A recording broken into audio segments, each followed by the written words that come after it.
আজকে যে শেয়ারটার কথা বলছি তার নাম হচ্ছে GPPL।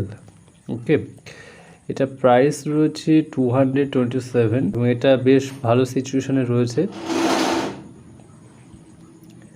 এবং এটা আগামী 1 মাসের মধ্যে এটা মোটামুটি 10% থেকে 15% রিটার্ন দিতেই পারে।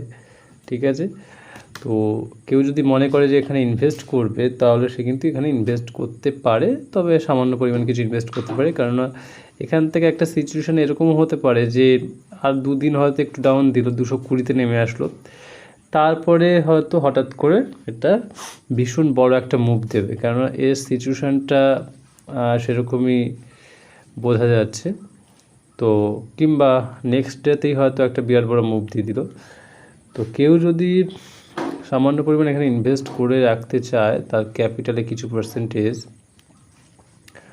তো আশা করি এটা 15 to 20 ডেজ বা 1 মাস, খুব জোর 1 মাস, তার মধ্যে কিন্তু এখানে প্রায় 15% to 20%, মিনিমাম তো 10% রিটার্ন দেবেই।